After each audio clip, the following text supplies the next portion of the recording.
Hello दोस्तों, नमस्कार। आज हम मोस्ट इम्पॉर्टेंट टॉपिक लेके आए हैं लॉरेंस कोहलरबर्ग का नैतिक विकास सिद्धांत, मॉरल डेवलपमेंट थ्योरी, जो कि इस टॉपिक से रिलेटेड हर एक टीचिंग एग्जाम में क्वेश्चन पूछते हैं। ये मोस्ट इम्पॉर्टेंट टॉपिक है। तो आइए हम कोहलरबर्ग का नैतिक विकास पढ़ते हैं। नैतिकता वह गुण है जिससे हमें सही और गलत की पहचान होती है। बच्चा अपने सामाजिक परिवेश से ही नैतिकता और अनैतिकता सीखता है, कोहलरबर्ग का कहना था। ये कोहलरबर्ग का थोड़ा सा परिचय पढ़ लेते हैं कि वो कहाँ के थे। कोहलरबर्ग एक अमेरिकन मनोवैज्ञानिक थे। इन्होंने नैतिक विकास का सिद्धांत थ्योरी ऑफ मॉरल डेवलपमेंट प्रस्तुत किए थे। यह सिद्धांत पियाजे के नैतिक विकास संबंधित विचारों पर आधारित है और इन्होंने हिंज की नैतिक दुविधा, हिंज की मॉरल डिलेमा की एक स्टोरी इन्होंने प्रस्तुत की थी, जो कि अपने एक्सपेरिमेंट में इन्होंने इन्वॉल्व किया था। कोहलरबर्ग की बहुत फेमस ये स्टोरी है, जिसके बेस पे वो नैतिक अनैतिक के बारे में बताते हैं। आइए इस स्टोरी के बारे में कुछ जान लेते हैं कि इनकी स्टोरी में क्या थी। इनकी एक स्टोरी थी कि यूरोप की एक महिला थी जो मृत्यु के कगार पे थी। उसके पति का नाम हिंज था और वो अपनी पत्नी को बचाने के लिए हॉस्पिटल लेके जाता है और उसकी जो पत्नी के लिए इलाज के लिए जो उसको मेडिसिन चाहिए थी बहुत एक्सपेंसिव थी और वो एक ही जगह वो मिलती थी। तो वो उतना पैसा कलेक्ट कर नहीं पाया और फिर उसके बाद जब जाता है वो मेडिकल के पास लेने, तो वो बोलता है हम विदाउट पैसे के आपको दवा नहीं देंगे। और उसका जो उस दवा था उसका प्राइस 2 गुना 3 गुना था, जो कि अफोर्ड नहीं करा पाता हिंज अपनी वाइफ के लिए। तो उसने दवा देने से मना करा। तो फिर जो हिंज थे वो उस मेडिकल से उस दवा को चोरी करी। तो हिंज मजबूरन में होकर वो दुकान से चोरी करी कि ताकि मैं अपने वाइफ का जान बचा सकूं। तो उसके पास डिलेमा थी कि मैं चोरी करूं या फिर अगर चोरी नहीं करता हूं तो मेरी वाइफ डेथ कर जाएगी, अगर चोरी करता हूं तो मुझे पनिशमेंट मिलेगी। तो दुविधा में थे, लेकिन फिर भी उन्होंने चोरी करना ही चूज़ किया ताकि मैं पत्नी की जान बचा सकूं। तो इनकी एक स्टोरी थी और इस स्टोरी की बेस पे इन्होंने नैतिक विकास दिया है। और इनकी फर्स्ट थी वही मॉरल डिलेमा और दूसरी है मॉरल रीजनिंग, जो कि सही गलत का फर्क देखना और डिलेमा में जो दुविधा की चीज़ें आती हैं, जो कि हिंज को भी दुविधा की चीज़ें आई थी कि चोरी करता है तो उससे सज़ा मिल सकती है और यदि चोरी नहीं करता तो अपनी पत्नी मर सकती है।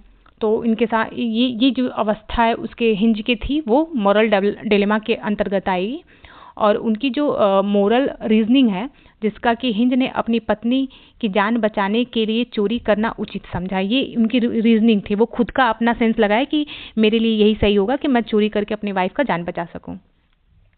तो ये कोहलरबर्ग के 2 पॉइंट उन्होंने इस कहानी के बेस पे दिया।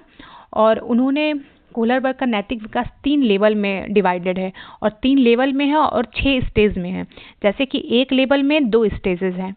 तो आइए इसको हम डिटेल में पढ़ते हैं। इनके लेवल क्या थे। इनके पहला जो लेवल था प्री कन्वेंशनल एज, जो कि 4 से 10 वर्ष के आयु के बच्चे के अंदर ये लेवल आता है। प्री कन्वेंशनल लेवल इसको बोलते हैं।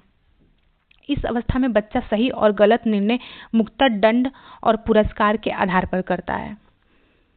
ठीक। और इनका पहला जो था प्री कन्वेंशनल लेवल के अंतर्गत जो पहला इनका स्टेज है वो है पनिशमेंट एंड ओबीडियंस ओरिएंटेड। बच्चा सजा के डर से काम को करता है कि हमें मम्मी ने अगर बोला है कि खेलने बाहर नहीं जाना है तो नहीं जाना है, अगर मैं जाऊंगा तो मुझे पनिशमेंट मिलेगी। तो उसके डर की वजह से बच्चा अपने चीज़ को कंट्रोल करता है। और दूसरा इनकी प्री कन्वेंशनल लेवल का ही दूसरा स्टेप है, जो कि इंस्ट्रूमेंटल रिलेटिविस्ट ओरिएंटेड है। इसको जैसे का तैसा, जैसे कि एक छोटा बच्चा होता है, अगर उसका फ्रेंड अगर उसकी पेंसिल तोड़ देता है तो वो बच्चा भी सोचता है कि मैं उसका भी पेंसिल तोड़ूं। टिट फॉर टेट की धारणा इसमें आती है। इनका दूसरा स्टेज है, प्री कन्वेंशनल का दूसरा स्टेज है ये। और इनका दूसरा लेवल है कन्वेंशनल लेवल, जिसकी एज होती है 10 से 13 वर्ष के बच्चे इस लेवल के अंतर्गत आते हैं, कन्वेंशनल लेवल के अंतर्गत। इसमें भी 2 पॉइंट है। एक पहला है अच्छा लड़का और अच्छी लड़की। इसमें बच्चों के अंदर ये भावना आती है कि मैं अच्छा लड़का अच्छा लड़की बन के रहूं, कि उसका व्यवहार ऐसा रहे कि लोग मेरा प्रशंसा करें या फिर मेरी तारीफ़ करें। इसके लिए बच्चा कोई काम करता है।